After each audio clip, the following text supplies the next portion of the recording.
The city streets are crowded for the holiday. Even with the rain. Hidden in the chaos is the element, waiting to strike like snakes. But I'm there too, watching. 2 years of nights have turned me into a nocturnal animal.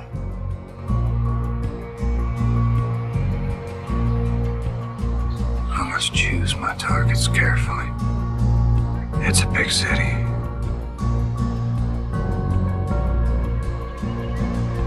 I can't be everywhere. They don't know where I am.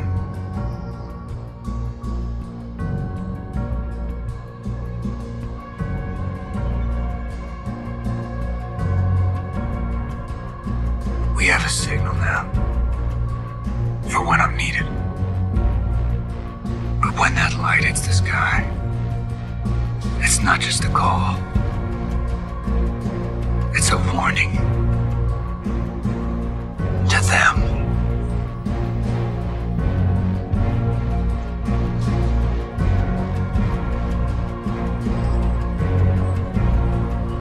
Fear is a tool.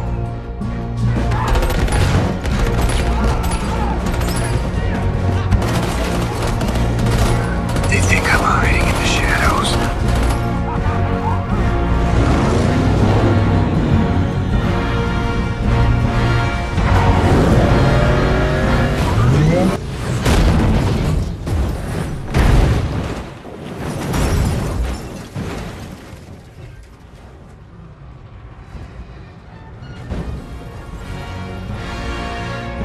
But I am the shadows.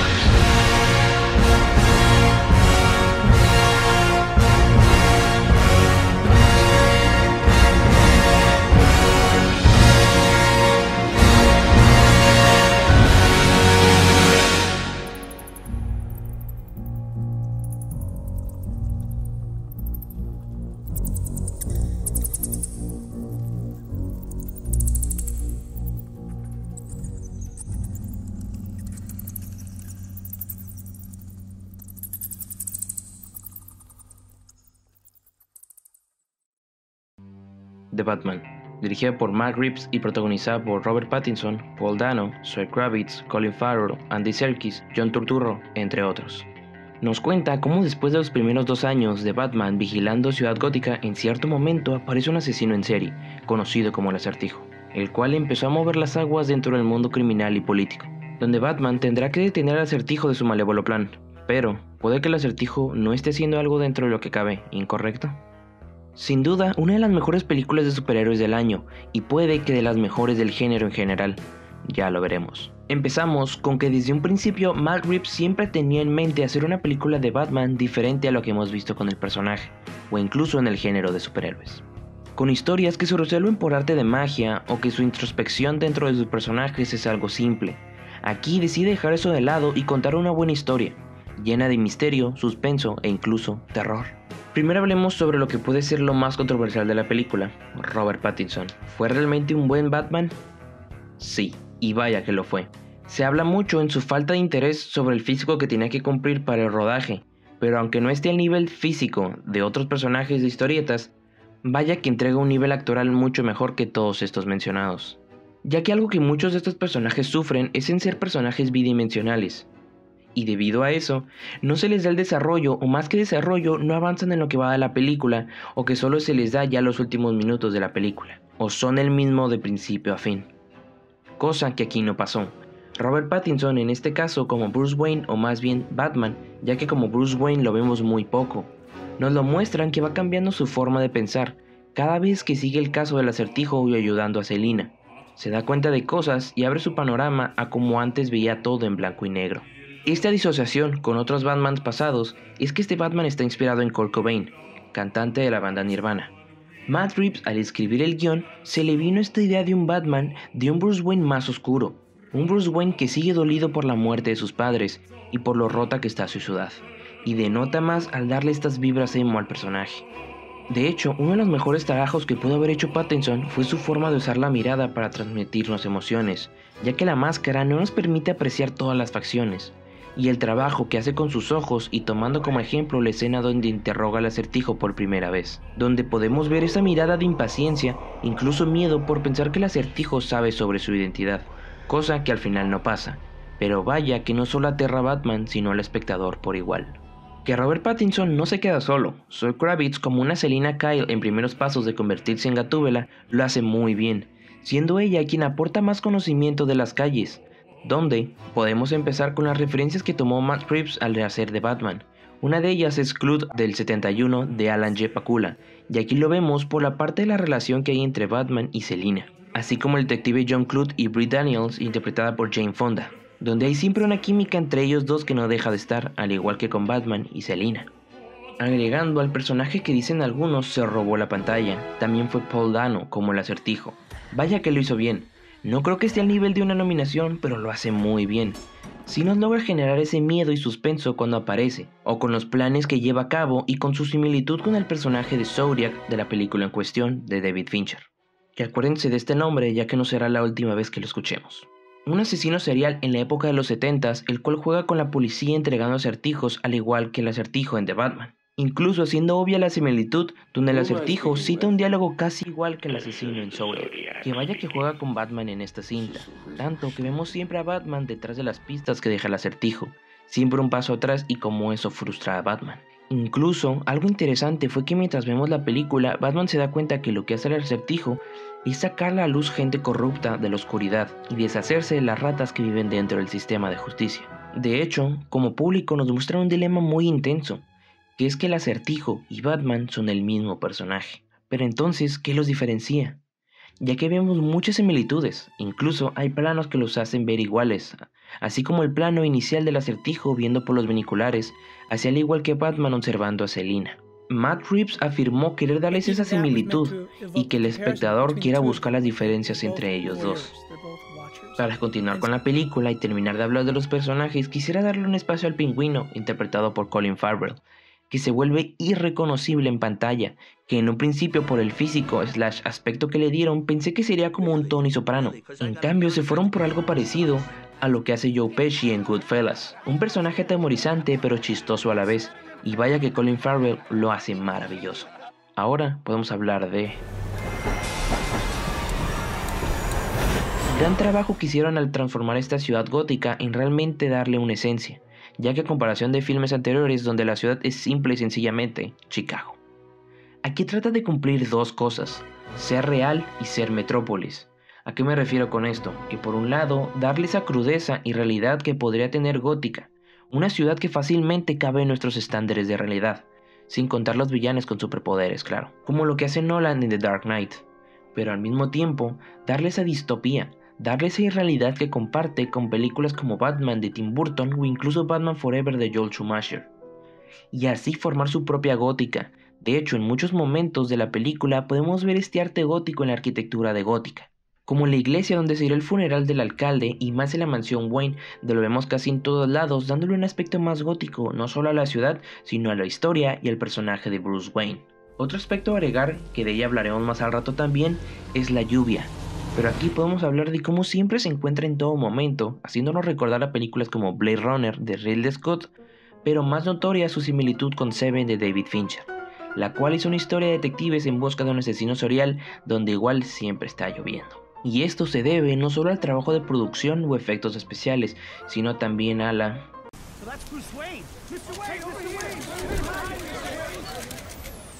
la cual se ha vuelto una de mis favoritas del año. ¿Qué diferencia de Batman de los demás blockbusters? Es la suciedad.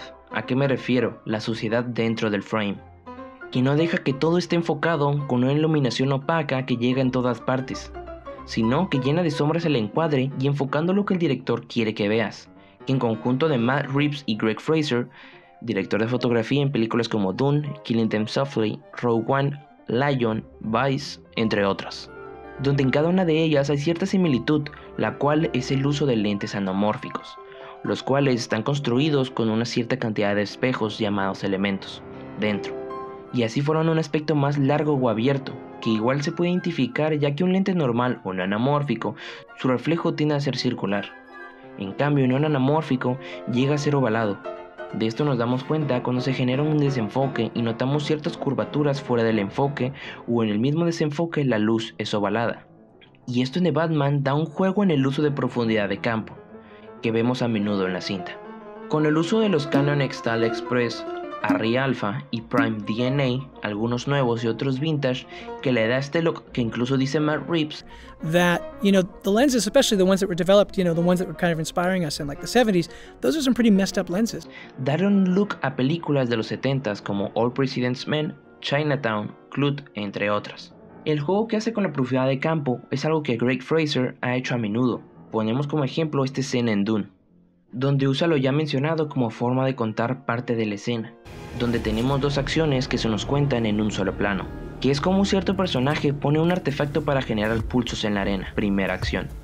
Consiguiente a esto, vemos cómo cambia la profundidad de campo y nos muestra cómo el gusano de arena va en camino hacia donde está el artefacto, segunda acción.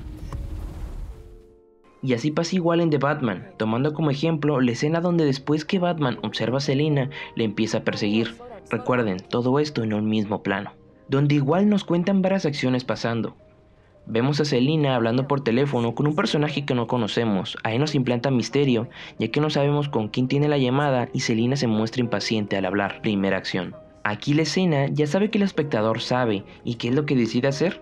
Cambia la profundidad de campo y nos muestra a Batman, el cual la sigue persiguiendo, segunda acción, para no olvidar del por qué estamos viendo esto. Y así hay más momentos a lo largo de la cinta donde se juega con esto mismo, aquí unos ejemplos.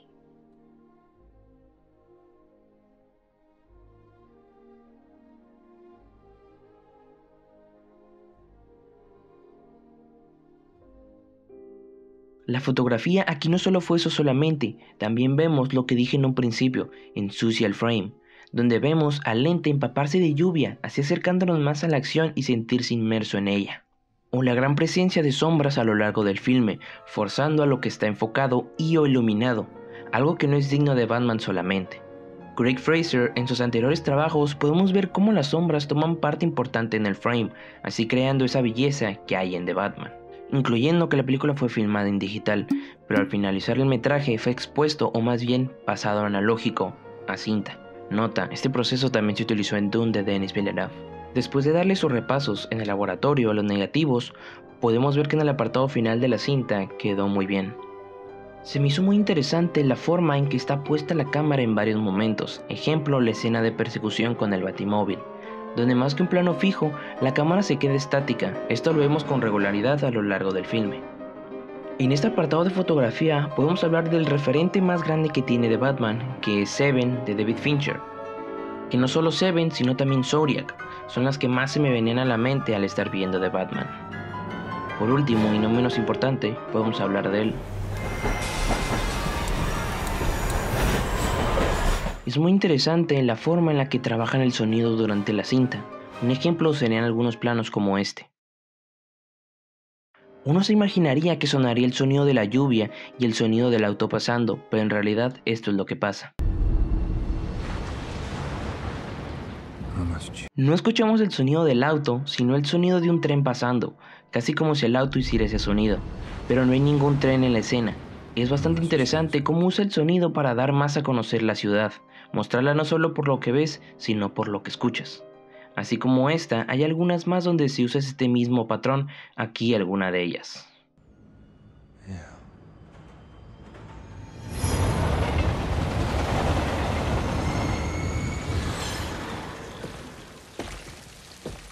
Incluso no solo vemos el uso del sonido, ahí o de esa manera, también para el uso de representar personajes es utilizado, como esta escena en la primera escena del crimen del acertijo, donde vemos la primera pista que deja el acertijo para Batman. Y al mostrarnos la carta que dice Batman, escuchamos la primera nota del tema de Batman, así como escuchamos el Ave María la primera vez que vemos al acertijo, ya dando a entender que será algo que lo represente. Y aquí viene el uso de sonido para mostrarnos la llegada de un personaje, y es en la escena del funeral del alcalde, donde escuchamos el Ave María como parte del coro de la iglesia, pero para el público el Ave María es el tema del personaje El Acertijo, y aunque no lo veas llegar, hacernos escuchar el Ave María ya nos avisa que está ahí, incluyendo que en la escena, desde que vemos a Bruce Wayne entrando, tiene un ambiente un tanto abrumador.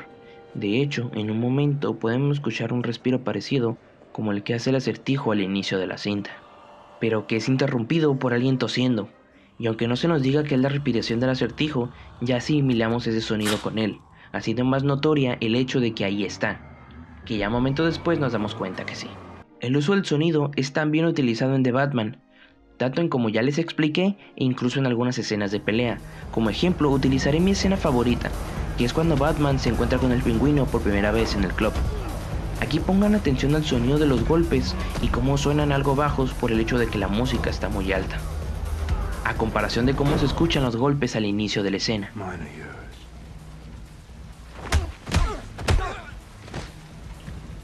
Dándole cierto realismo a la escena, ya que si estuvieras en el club, claramente no pudieras escuchar con claridad los golpes. No solo ahí es donde vemos este tipo de herramientas, sino también con la lluvia. La lluvia tiene un sonido bastante peculiar a lo largo de la cinta. Ejemplo.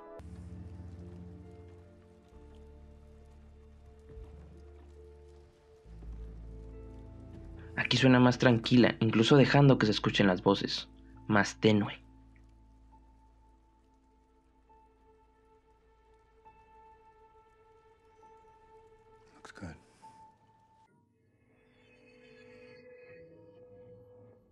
O aquí un tanto más abrumadora, casi como si estuviera hirviendo.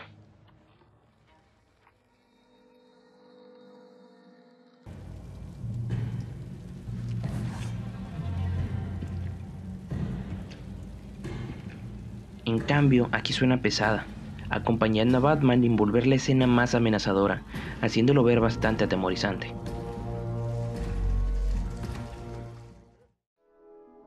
Matt Reeves, Craig Fraser, Robert Pattinson, entre otros, nos enseñan en The Batman como una película de alto presupuesto debería de ser, con una importancia en el rubro de escritura, que a varias franquicias de hoy en día les falta trabajar más en este aspecto. Una importancia en el trabajo de fotografía y una importancia en el trabajo de edición y mezcla de sonido. The Batman es más, y me refiero a lo que será pedir ese esfuerzo para que las películas de grandes presupuestos sean más que cameos y teorías. Doctor Strange Multiverse of Madness trató de hacerlo con la mano de Sam Raimi, pero siguió fallando en muchos aspectos al igual que otras películas de Marvel. Que hay esa importancia de contar historias y no contar cuántos cameos hubo o cuántas escenas postcréditos habrá. Y no solo eso, que si les gustó, acercarse a ese cine del que está basado, como Seven, Chinatown, Zodiac, Clute u otras historias. Y que conozcan otras grandes películas más allá del cine de superhéroes, que cada vez se hace más y con menos calidad. Pero bueno, eso fue todo por hoy. Espero que les haya gustado. Ya saben, síganme en mis redes como Instagram, Letterboxd, Twitter y Facebook. Ahí están abajo en los links. Pero bueno, eso fue todo por hoy. Buenos días, buenas tardes y si no nos volvemos a ver, buenas noches.